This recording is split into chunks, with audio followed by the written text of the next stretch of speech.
మహిళల premier league 2026లో భాగంగా జరిగిన మ్యాచ్లో గుజరాత్ జట్టు 10 పరుగుల తేడాతో యూపీ వారియర్స్ పై విజయం సాధించి ఈ సీజన్లో తమ మొదటి విజయాన్ని నమోదు చేసింది. ఈ మ్యాచ్లో అందరి దృష్టిని ఆకర్షించిన విషయం మాత్రం 22 ఏళ్ల యువ సంచలనం అనుష్క శర్మ ప్రదర్శన.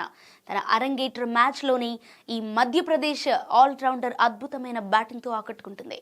అయితే ఈ మ్యాచ్లో 3వ స్థానంలో బ్యాటింగ్కు వచ్చిన అనుష్క శర్మ ఎలాంటి బెరుకు లేకుండా ఆడింది. కేవలం 30 బంతుల్లోనే 44 పరుగులు చేసి గుజరాత్ భారీ స్కోర్ సాధించడంలో కీలక పాత్ర పోషించింది. ఒత్తిడిలోనూ క్రీజులో నిలదొక్కుని బౌండరీలు బాదుతూ తన క్లాస్ చూపించింది. దేశవాళీ క్రికెట్లో మధ్యప్రదేశ్ తరపున, ఇండియా సి తరపున అద్భుతాలు సృష్టించిన అనుష్క WPLలో తన ప్రతిభను ప్రపంచానికి చాటి చెప్పింది. వేలంలో రాయల్ ఛాలెంజర్స్ బెంగళూరు కూడా అనుష్క కోసం పోటీ పడినప్పటికీ చివరకు గుజరాత్ జైంట్స్ ఆమెను 45 లక్షలకు సొంతం చేసుకుంది. ఈ ధరకు ఆమె పూర్తిగా న్యాయం చేసింది.